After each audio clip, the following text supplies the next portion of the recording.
Hello students, this is आशीष त्रिपाठी। मैं आपके लिए एक नया टॉपिक लेकर के आया हूँ, सुपरपोजिशन ऑफ वेव्स। एक्चुअल में टॉपिक है हमारा बीट्स। तो बीट समझने के लिए सबसे पहले हमको समझना पड़ेगा what is superposition of waves. तो सुपरपोजिशन ऑफ वेव क्या है? डेफिनेशन मैंने पहले ही लिख दिया है टाइम सेव करने के लिए। व्हेन टू और more waves travels along with, साथ में जब चलते हैं एक ही डायरेक्शन में, then resultant displacement of medium particle will be vector sum of displacement produced by these waves separately। अब जरा ध्यान दीजिएगा, ये मीडियम के पार्टिकल हैं, ठीक है। कोई दो वेव्स आ रहे हैं, थ्री ले सकते हैं, 4 ले सकते हैं। मान लेते हैं ये पहला वेव आता, पहला वेव, दूसरा वेव, ये पहला वेव आता। तो ये वेव इसको क्या करता? एनर्जी देता, जिससे ये पार्टिकल क्या करता? ऑसिलेशन स्टार्ट कर देता। खैर, ये वेव इसको एनर्जी दे करके आगे बढ़ जाती, ठीक है। पर इसका क्या होगा? ऑसिलेशन स्टार्ट कर देगा। तो मान लेते हैं ये कितना ऊपर जाएगा? मान लेते हैं 5 सेंटीमीटर। कितना ऊपर गया? 5 सेंटीमीटर। उसी टाइम पर ये दूसरा वेव आता है, ठीक है। तो अभी सेपरेटली हम समझते हैं। पहला वेव आया, वेव मीन्स डिस्टर्बेंस। तो ये पार्टिकल से जब मिला तो पार्टिकल को इसने ऑसिलेशन, उस समय डिस्प्लेसमेंट कितना दिया? 5 सेंटीमीटर। अगर ये नंबर 2 वेव अगर इसके पास आया होता तो मान लेते हैं ये डिस्प्लेसमेंट देता यहाँ पर 3 सेंटीमीटर नीचे की तरफ। पर दोनों साथ में आ रहे हैं, तो कहते हैं इस पर कितना डिस्प्लेसमेंट होगा? रिजल्टेंट डिस्प्लेसमेंट कितना होगा? तो हम कह देते हैं रिजल्टेंट डिस्प्लेसमेंट, तो हमको बताया क्या गया है? कहते हैं दोनों का वेक्टर सम, ये है y1 और ये है y2। डिस्प्लेसमेंट, दोनों के डिस्प्लेसमेंट का वेक्टर सम करेंगे। डिस्प्लेसमेंट ये है इसका वेक्टर, डिस्प्लेसमेंट ये है इसका वेक्टर, इसका सम कहते हैं रिजल्टेंट आएगा। क्या आएगा? रिजल्टेंट आएगा, डिस्प्लेसमेंट होगा। तो y1 कितना है? 5 सेंटीमीटर प्लस y एक्सिस की तरफ, तो पॉजिटिव में, क्योंकि वेक्टर है तो डायरेक्शन का ध्यान रखना पड़ेगा। प्लस y2 कितना है? 3 सेंटीमीटर, पर माइनस वाई एक्सिस की तरफ है, डायरेक्शन का ध्यान रखना पड़ेगा, तो -3 सेंटीमीटर। तो ये कितना हो गया हमारा? 2 सेंटीमीटर y। अब ध्यान दीजिए, कह रहे रिजल्टेंट डिस्प्लेसमेंट इस मीडियम पार्टिकल का 2 सेंटीमीटर होगा। y की वैल्यू 2 सेंटीमीटर है, और वेक्टर मतलब डायरेक्शन किधर होगा? प्लस वाई एक्सिस की ओर। This is called superposition theory of waves. तो क्या कहा गया? व्हेन 2 और more waves travels along with, then resultant displacement of particle of medium will be vector sum of displacement produced by these waves separately। कह रहे हैं इन waves के अलग अलग डिस्प्लेसमेंट जो दिए जाएंगे, कह रहे हैं उनका वेक्टर सम करेंगे, इतना रिजल्टेंट मेरा आएगा। This is called superposition theory of waves, ठीक है। अब बीट्स क्या है? What is beat? तो ध्यान दीजिएगा, almost same frequency sound wave होनी चाहिए हमारे पास। 2 साउंड वेव हैं तो almost same frequency, same amplitude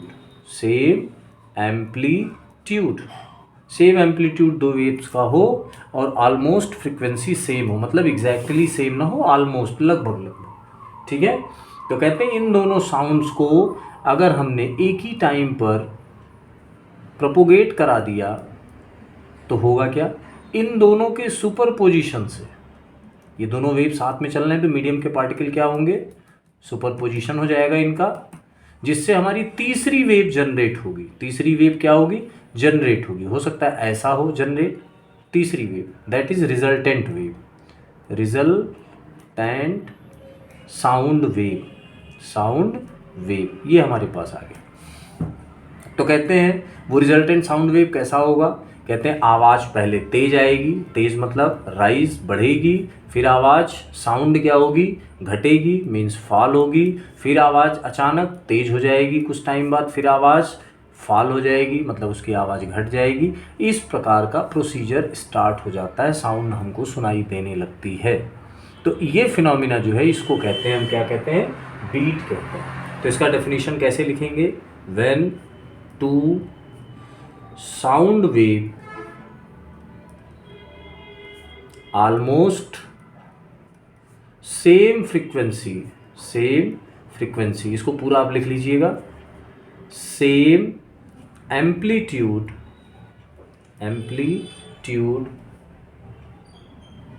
are produced, ऐसा साउंड वेव प्रोड्यूस, दो साउंड वेव प्रोड्यूस किए जाए, देन इंटेंसिटी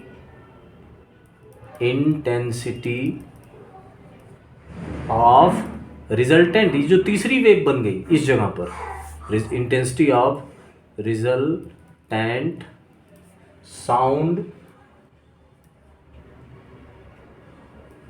प्रोड्यूस्ड, कैसे प्रोड्यूस हुई है ये रिजल्टेंट साउंड, कैसे प्रोड्यूस हुई है? रिजल्टेंट साउंड प्रोड्यूस्ड बाई दियर, इनके और इनकी वजह, इनके और इनके क्या करने पर? सुपरपोजिशन करने पर, प्रोड्यूस्ड बाई दियर सुपरपोजिशन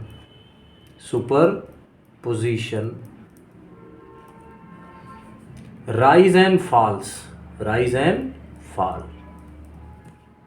ठीक है, अल्टरनेटली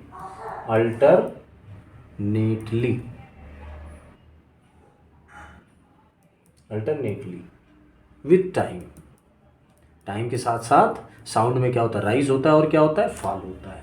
तो this phenomena is called beat. One rise मतलब साउंड तेज हो गया, one fall is called one beat. क्या कहलाता है? वन बीट कहलाता है। एक बार आवाज़ तेज हो, एक बार आवाज़ धीरे हो, तो क्या कहते हैं? One beat. जैसे एग्जांपल मैं अपना साउंड से आपको समझाने का प्रयास कर रहा हूँ। I am going to try my best. मान लीजिए कोई साउंड है, दो साउंड्स आई ऑलमोस्ट सेम फ्रिक्वेंसी की, सेम एम्पलीट्यूड की, ठीक है, तो इनके सुपर पोजिशन से मीडियम के जो पार्टिकल है उनका सुपर पोजिशन हो जाएगा, ठीक है, जिससे हमारी तीसरी वेव जनरेट होगी, साउंड वेव। और तीसरी वेव जनरेट होगी तो कैसी होगी? लेट्स ट्राई करते हैं, हो सकता है ऐसा हो।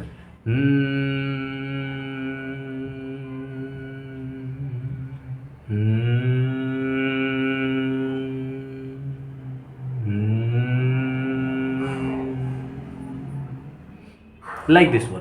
तो वन राइज वन फॉल, एक बार आवाज़ तेज और एक बार आवाज़ धीरे, that is called one beat. और ये जो आवाज़ धीरे और तेज और धीरे हो रही है, इसी को बोलते हैं बीट। इस फिनोमिना को क्या कहते हैं? बीट कहते हैं। तो हम प्रैक्टिकली इसको करके देखते हैं। मान लेते हैं हम एक साउंड वेव लेते हैं, y1 equal to a sine omega t. Omega का मतलब 2 पाई, और इसकी फ्रिक्वेंसी रख लेते हैं n1 T at a time T. And दूसरा सिग्नल है साउंड सिग्नल ए साइन ओमेगा मतलब 2 पाई, और इसकी फ्रीक्वेंसी चेंज कर देते हैं टी, सेम टाइम, ठीक है। किसी मीडियम के पार्टिकल का टाइम टी पर कितना डिस्प्लेसमेंट है? y1। कितनी फ्रीक्वेंसी है इस वेव की? n1। एम्पलीट्यूड सेम किसी दूसरे वेव की, उसी सेम टाइम पर मीडियम पार्टिकल के लिए डिस्प्लेसमेंट कितना है? y2 है। और कितनी फ्रीक्वेंसी है? n2 है, ठीक है। अब ये दोनों साथ में जा रहे हैं, तो ध्यान दीजिएगा, इसको हम आपको ग्राफिकली समझाने का प्रयास कर रहे हैं। ग्राफिकली ध्यान दीजिएगा, ग्राफ मेथड से समझने का प्रयास करते हैं। तो हम दो साउंड वेव्स लेते हैं जिनकी फ्रिक्वेंसी ऑलमोस्ट सेम है। तो मान लेते हैं एक ले लेते हैं हम लोग 4 हर्ट्ज़, और एक ले लेते हैं हम लोग साउंड वेव 6 हर्ट्ज़। ध्यान दीजिएगा, दोनों ऑलमोस्ट सेम, 4 हर्ट्ज़ और 6 हर्ट्ज़ कोई बहुत ज़्यादा चेंज नहीं होता है, ऑलमोस्ट सेम ही माने जाते हैं। तो ध्यान दीजिएगा, ये पहली साउंड वेव है, this is first sound wave, ठीक है। y1 equal to a sine 2 pi n1 t. तो टाइम, ये टाइम है, ध्यान दीजिएगा, this is time and this is displacement, ठीक है। तो t इक्वल टू 0 पर वेव यहाँ से स्टार्ट होगी। तो आपको पता है साइन वेव कैसे चलती है? ऐसे चलती है। कितनी फ्रीक्वेंसी इसकी है? 4 हर्ट्ज़ की। तो फ्रीक्वेंसी का डेफिनेशन क्या है? इन 1 second number of revolution, number of oscillation is called frequency. तो इन 1 सेकेंड, तो ये टाइम हमने यहाँ कैलकुलेट किया 1 सेकेंड। ध्यान दीजिएगा, टाइम यहाँ हमने कैलकुलेट किया कितना, 1 सेकेंड। ठीक है, यहाँ से यहाँ तक 1 सेकेंड में पहली वेव कितने चक्कर, कितने रेवोल्यूशन लगाने वाली है, 4 हर्ट्ज का। कितना, 4 हर्ट्ज का। तो ध्यान दीजिएगा, इसको हम लोग बनाने का प्रयास करते हैं, आप भी बड़ी सावधानी से इसको समझिएगा।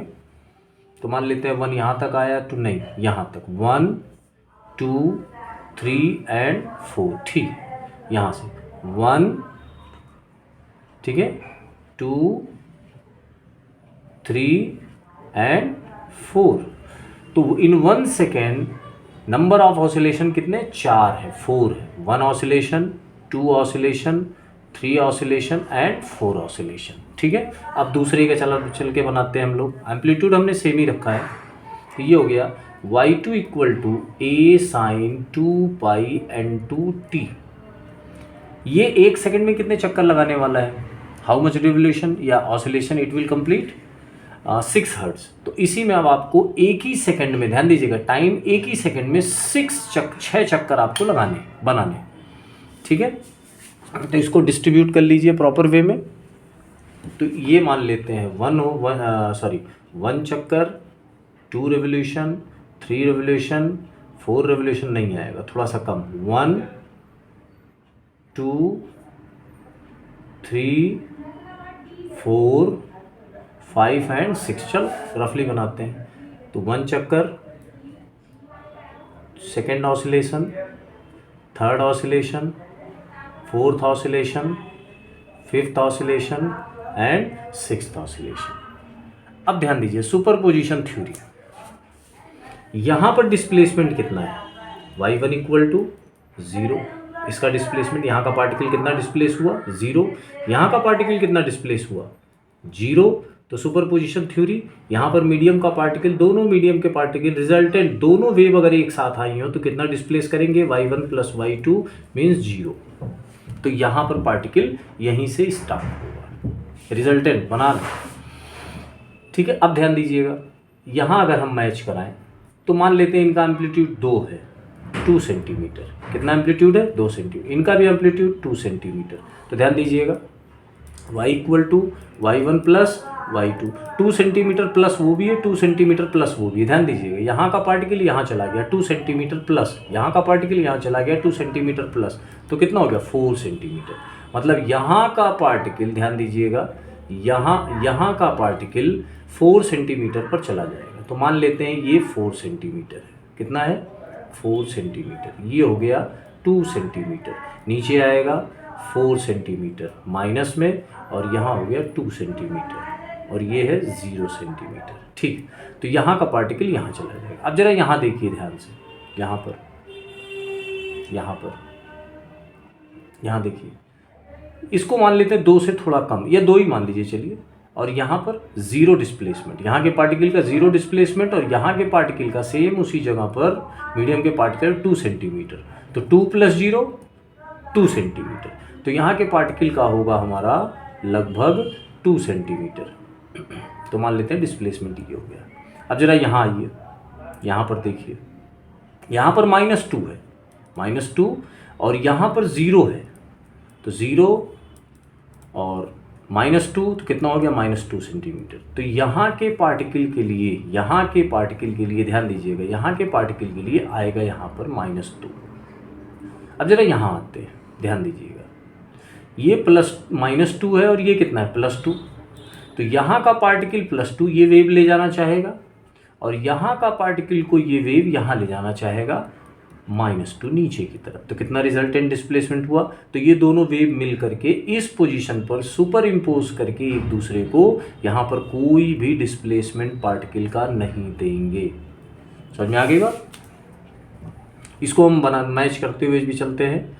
4 पे गया था, फिर कहाँ गया था, यहाँ पर, और फिर आया यहाँ पर। ध्यान दीजिएगा, ये हमारा, ये 4 पर गया था, और 4 से यहाँ आया, और यहाँ से भी यहाँ आया। ठीक है, अब यहाँ आते हैं, फिर देखते हैं यहाँ पर, ये पार्टिकल मेरा थोड़ा सा ऊपर है और ये पार्टिकल मेरा थोड़ा सा, रफली थोड़ा बनाते हैं, ध्यान दीजिएगा। यहाँ भी आप देखिए, यहाँ भी लगभग लगभग सेम प्रोसेस है। +2 अगर लगभग ऊपर गया तो +2, सॉरी -2 नीचे गया तो यहाँ भी रिजल्टेंट कितना आएगा, 0।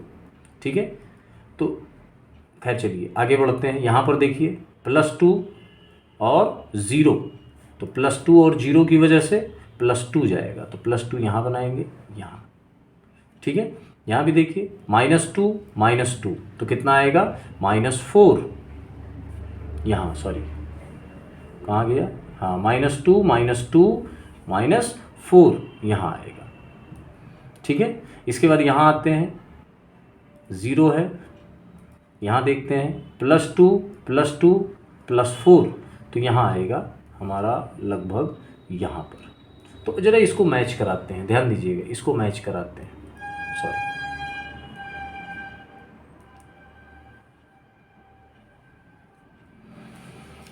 अब यहाँ आते हैं, यहाँ देखिएगा -2 0, -2 0 को ऐड करेंगे तो -2 आएगा यहाँ पर, तो यहाँ हो गया -2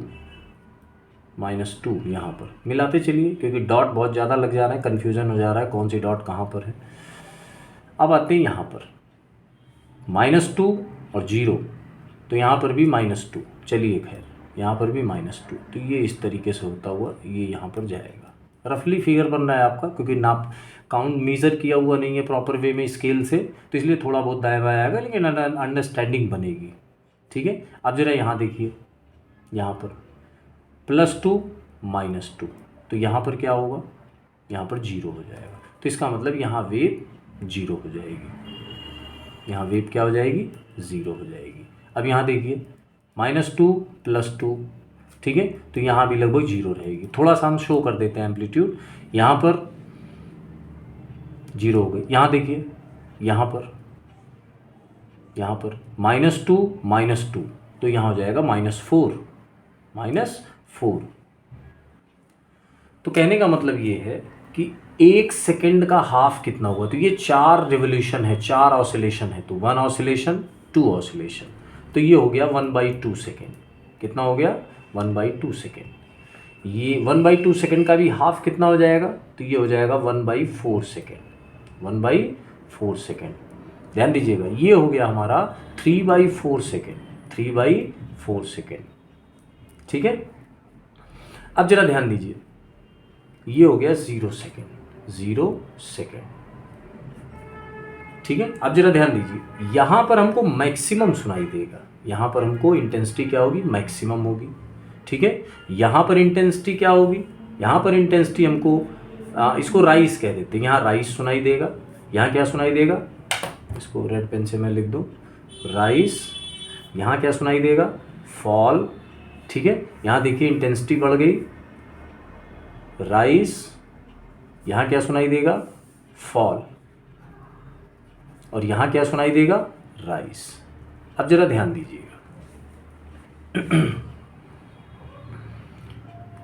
इंटेंसिटी ऑफ साउंड क्या होता है, तो इंटेंसिटी ऑफ साउंड, इंटेंसिटी मतलब होती है साउंड की ताकत, आवाज़ धीरे या तेज है, तो क्या होता है, कहते हैं intensity of sound is proportional to amplitude का स्क्वायर, एम्पलीट्यूड का स्क्वायर। एम्पलीट्यूड ज़्यादा है, amplitude means displacement of particle, तो पार्टिकल का डिस्प्लेसमेंट ज़्यादा है तो आवाज़ तेज होगी, पार्टिकल का डिस्प्लेसमेंट कम है मतलब ए कम है तो इंटेंसिटी क्या होगी, कम होगी।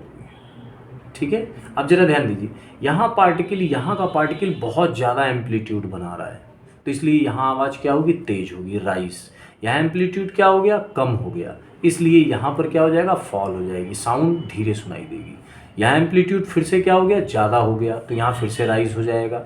यहाँ फिर से एम्पलीट्यूड क्या हो गया, कम हो गया, तो इंटेंसिटी क्या हो जाएगी, कम हो जाएगी साउंड की, इसलिए फॉल हो गया। यहाँ फिर से एम्पलीट्यूड क्या हो गया, ज़्यादा हो गया, इसलिए फिर से यहाँ क्या स्टार्ट हो गया, राइज स्टार्ट हो गया। समझ में आई बात। तो 1 rise 1 fall is called 1 beat, is called 1 beat. ध्यान दीजिएगा, 1 rise 1 fall is called 1 beat, and in 1 second number of rise and fall is called beat frequency, is called beat frequency। कितने rise fall हुए हैं तो आपको पता ही है, starting वाला तो नहीं लेना होता है, ठीक है। Fall rise, fall rise. और वैसे अगर आप देखिए तो हमने फ्रीक्वेंसी कितनी कितनी ले रखी है, N1 इक्वल टू 4 हर्ट्ज और N2 इक्वल टू 6 हर्ट्ज। तो जरा इसको घटाइए, N2 माइनस N1 तो ये हो गया 6 माइनस 4 इक्वल टू 2 हर्ट्ज। यही हमारी है बीट फ्रीक्वेंसी। बीट फ्रीक्वेंसी कैसे पता किया हमने, तो हमने पता ऐसे किया, ध्यान दीजिएगा, फॉल राइज, फॉल राइज, ठीक है। तो 1 सेकंड में कितने फॉल और राइज हुए, तो 2 फॉल हुए हैं और 2 राइज हुए हैं। तो in 1 second number of rise and number of fall is called beat frequency. तो 1 सेकेंड के भीतर, क्योंकि हमने ये जो ग्राफ बनाया कितने का बनाया, 1 सेकेंड के लिए टाइम दिया है हमने, तो 1 सेकेंड में फॉल 2 बार, राइज 2 बार, इसीलिए बीट फ्रीक्वेंसी कितनी है हमारी, 2 है। और इसको हम दूसरे मेथड से मैथमेटिकली अगर हम देखें तो दोनों को सब्सट्रैक्ट कर सकते हैं, N1 माइनस N2 या N2 माइनस N1। ध्यान रखिएगा फ्रीक्वेंसी हमेशा पॉजिटिव होती है, तो फ्रीक्वेंसी आपको पॉजिटिव ही लेनी है, चाहे N2 माइनस N1 हो या N1 माइनस N2 हो। दैट इज कमिंग 2 हर्ट्ज, मतलब 1 सेकेंड में 2 बार तेज आवाज़ और 2 बार धीरे साउंड हमको सुनाई देगी, ठीक है। अब आते हैं इसके मैथमेटिकल कैलकुलेशन पर। तो मैथमेटिकल कैलकुलेशन पर मैथमेटिकल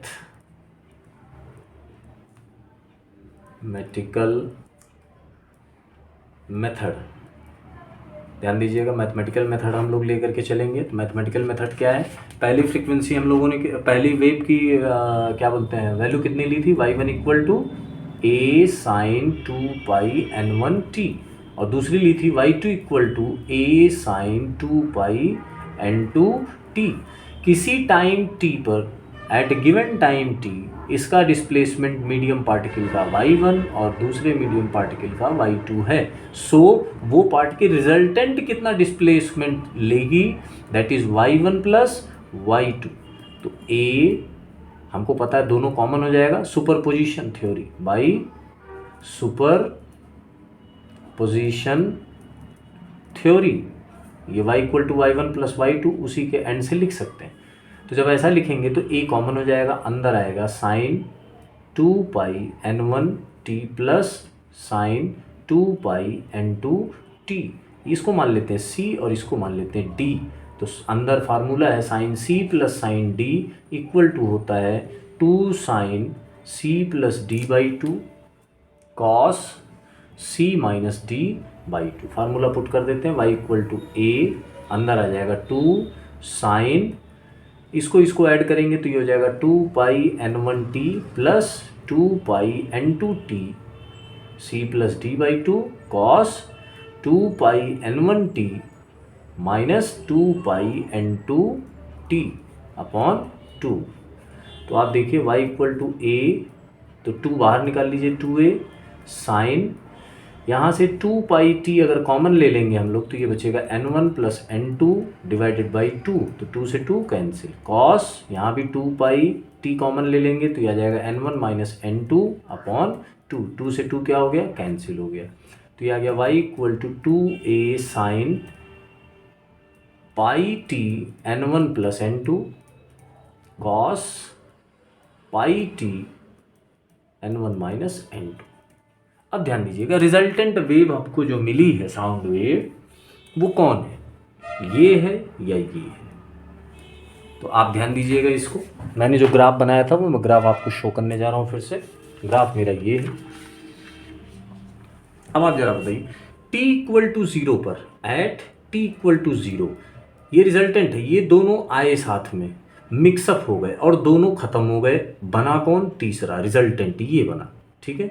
तो आप जरा ध्यान दो, रिजल्टेंट मतलब, ध्यान दीजिएगा, ये दोनों आए, सुपरपोजिशन हुआ, इनका वैल्यू खत्म हो गया, कौन आया रिजल्टेंट, वेव हमारा ये आया, जो टाइम t पर कितनी डिस्प्लेसमेंट दे रहा है मीडियम पार्टिकल का, y। तो अब इसको ध्यान से देखते हैं हम लोग इस चीज़ में कि टाइम t पर, ये रिजल्टेंट वेव है, टाइम t पर कितना डिस्प्लेसमेंट है इसका, 0। कितना डिस्प्लेसमेंट है इसका है, 0। तो अगर वेव हमारा ये है, ध्यान दीजिएगा, y equal to 2a sine pi into 0 n1 plus n2 cos pi into 0 n1 minus n2, time मैंने 0 ले लिया, तो ये वैल्यू क्या हो जाएगी, 1 हो जाएगी, क्योंकि कॉस 0 की वैल्यू 1 होगी। तो 2a, और इसने 0 नहीं किया, ये कुछ वैल्यू बता रहा है, डिस्प्लेसमेंट का बता रहा है ना। This cos value shows any displacement of wave, but this sign does not show any displacement, means ये हमारा हो जाएगा 0, मतलब 2a, ये वैल्यू हो गई 1 और साइन। तो इसका मतलब कि हमारा वेव एक्चुअल में यही है, हमारा वेव एक्चुअल में यही है। और वेव के साथ आपको पता है कि इसको मैं लिख देता हूँ 2a cos pi t n1 minus n2 sine pi t n1 plus n2। ये हमारा displacement time t equal to 0 पर सही बता रहा है, ठीक है। अब ये अगर वेव हो गया तो इसके साथ जो भी चीज़ें होंगी, जैसे अगर ये वेव हो गया तो इसके साथ कोई भी चीज़ अगर लगी हुई है वो सारी की सारी क्या होती है, एम्पलीट्यूड होती है। तो ये हमारा वेव का, रिजल्टेंट वेव का एम्पलीट्यूड है, और वेव हमारा ये है, ठीक है। तो एम्पलीट्यूड हम इसको ऐसे लिख सकते हैं, a sign pi t n1 plus n2। तो एम्पलीट्यूड कितना है, 2a cos pi t n1 minus n2। मैंने आपको सिखाया था, क्या सिखाया था, पुराने इसमें देखते हैं। एम्पलीट्यूड ज़्यादा होगा तो साउंड की इंटेंसिटी ज़्यादा होगी, एम्पलीट्यूड कम होगा तो साउंड की इंटेंसिटी कम होगी, ठीक है। और यही बीट्स में होता है, साउंड कहीं तेज़ सुनाई देता है, कहीं धीरे, फिर तेज़, फिर धीरे, फिर तेज़, फिर धीरे, ठीक है। तो हम इसी तेज़ और धीरे को ही पकड़ेंगे। वो कहाँ से पकड़ में आएगा, एम्पलीट्यूड से पकड़ में आएगा, क्योंकि इंटेंसिटी एम्पलीट्यूड के प्रोपोर्शनल होती है, ठीक है। अब एम्पलीट्यूड हम मैक्सिमम रखना चाहते हैं, ए मैक्सिमम। तो इसमें ऐसा क्या हो, हमने वेव लिया, वो तो ए तो फिक्स है दोनों वेव का, वो ना बढ़ सकती है और ना ही घट सकती है, पर चेंज कौन होता है, तो कह रहे हैं टाइम के साथ ये चेंज होता है, cos pi T n minus 1। देखो टाइम है इसके अंदर, तो कॉस की वैल्यू चेंज होगी, और कॉस की सबसे बड़ी वैल्यू कौन सी होती है, या तो 1 होती है या तो -1 होती है, ठीक है। तो 1 रखेंगे तो भी एम्पलीट्यूड बड़ा आएगा, और -1 रखेंगे तो भी एम्पलीट्यूड बड़ा आएगा। क्यों, क्योंकि इंटेंसिटी एम्पलीट्यूड के क्या होगी, स्क्वायर होगी। तो आपके प्लस और माइनस से कोई मतलब नहीं है, माइनस है तो भी स्क्वायर होकर के प्लस हो जाएगा, मतलब इंटेंसिटी वही रहेगी ज़्यादा। तो फॉर ए मैक्सिमम ये वैल्यू क्या होनी चाहिए, शुड बी मैक्सिमम। और मैक्सिमम कितना हो सकता है, या तो भाई आप +1 हो जाओ, या तो आप क्या हो जाओ, -1 हो जाओ। समझ में आ रही है आपको बात, या तो आप +1 हो जाइए या तो आप -1 हो जाइए। और कॉस थीटा +-1 कब कब हो सकता है, तो ध्यान रखिए, जब थीटा क्या हो, थीटा मतलब पाई t n1 माइनस n2 क्या हो, इक्वल टू k पाई हो, जहाँ k क्या है, 0 1 2 3 एंड सो ऑन, एक जनरल फार्मूला है। अब आप देखो k की वैल्यू 0 ले लेते हैं, तो पाई t n1 माइनस n2 0 हो गया, यहाँ रखेंगे तो cos 0 की वैल्यू +1। अब k की वैल्यू 1 ले लेते हैं, तो कहते हैं ये पाई आ गया, तो cos पाई की वैल्यू -1। 2 ले लेते हैं तो 2 पाई, तो ये एंगल 2 पाई है, मतलब यहाँ 2 पाई, तो cos 2 पाई +1, 3 पाई -1, 4 पाई +1, 5 पाई -1, ठीक है।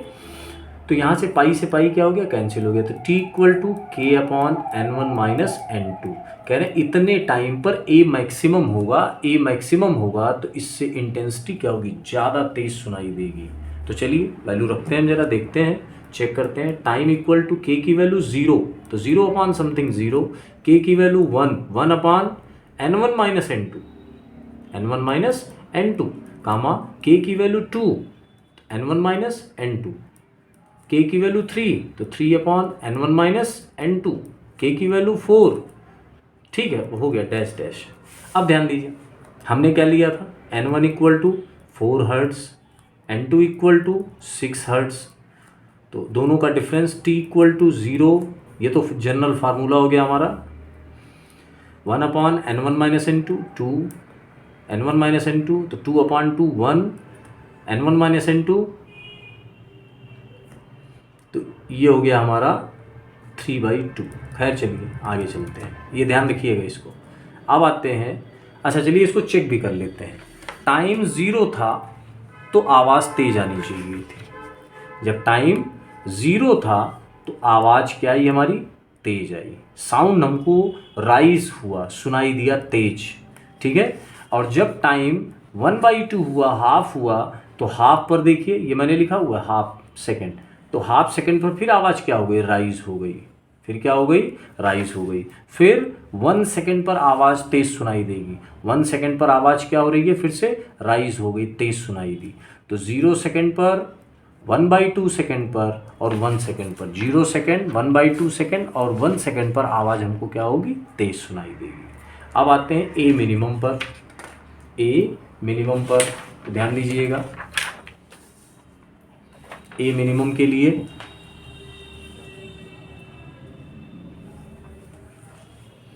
फॉर ए मिनिमम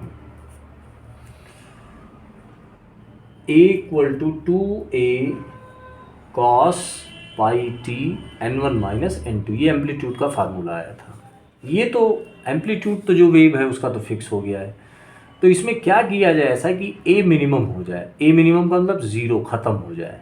तो A equal to A minimum equal to, ध्यान दीजिएगा ए मिनिमम कब होगा, जब cos pi t n1 minus n2 क्या हो जाए 0, क्योंकि आप ही चेंज हो रहे हो, आप ही चेंज हो रहे हो। तो जब आपकी वैल्यू 0 आ जाएगी तब ए मिनिमम हो जाएगा, ठीक है।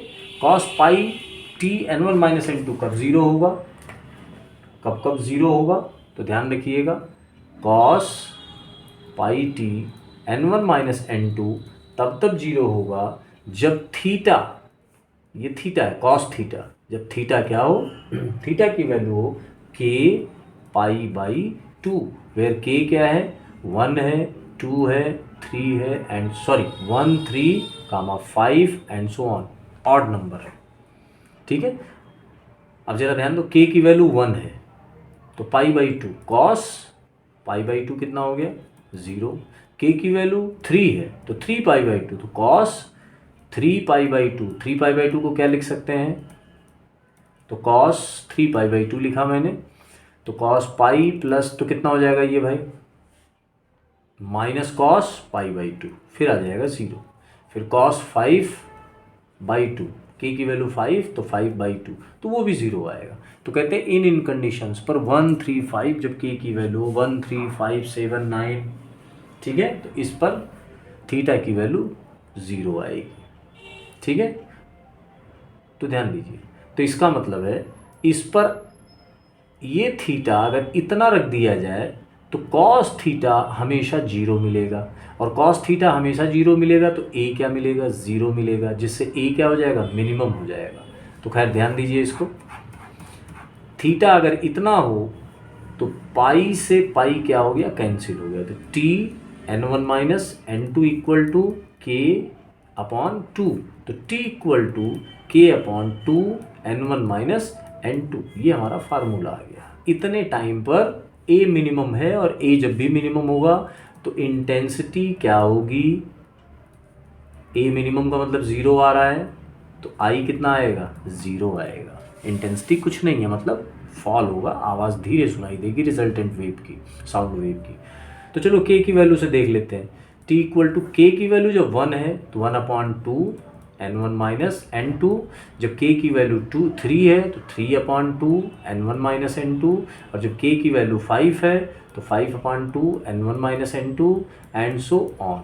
ये इतने पर हमको फॉल सुनाई देगा। तो खैर हमने जो लिया हुआ है वो क्या लिया हुआ है, 4 हर्ट्ज और 6 हर्ट्ज, तो 6 - 4 2, तो t equal to 1/2 into 2 comma 3/2 into 2 comma 5/2 into 2, तो ये हो गया 1/4, 3/4 डैश डैश, छोड़ दीजिए क्योंकि ये 1 सेकेंड से ज़्यादा भाग रहा है। तो अब ज़रा ध्यान दीजिए, फिर ग्राफ में आते हैं 1/4 सेकेंड पर, 1/4 सेकेंड पर। तो 1/4 सेकेंड पर क्या स्थिति थी हमारी, 1/4 सेकेंड पर, 1/4 सेकेंड पर जो हम वेव आपको दिखाना चाह रहे थे, ध्यान दीजिएगा, 1/4 सेकेंड पर, 1/4 सेकेंड पर फॉल है, क्या है, फॉल है, और 3/4 सेकेंड पर भी फॉल है। तो पहले 1/4 सेकेंड पर फॉल मिला, फिर 3/4 सेकेंड पर फॉल मिला। यहाँ देख सकते हैं, टाइम मैंने पहले ही लिख दिया था। तो 1/4 सेकेंड पर फॉल है, फिर 3/4 सेकेंड पर फॉल, ठीक है। तो ये हमारा मिल गया कि कब फॉल होगा, कितने टाइम पर, और कितने टाइम पर राइज होगा, given in 1 second. I hope ये आपको समझ में आया होगा। सो स्टूडेंट्स, अगर आपको समझ में आया, अच्छा लगा वीडियो तो लाइक कीजिए, सब्सक्राइब कीजिए। कोई क्वेरी हो तो कमेंट कर सकते हैं आप, और इसको अपने दोस्तों में आगे भी बढ़ाएं। ठीक है, थैंक यू दोस्तों।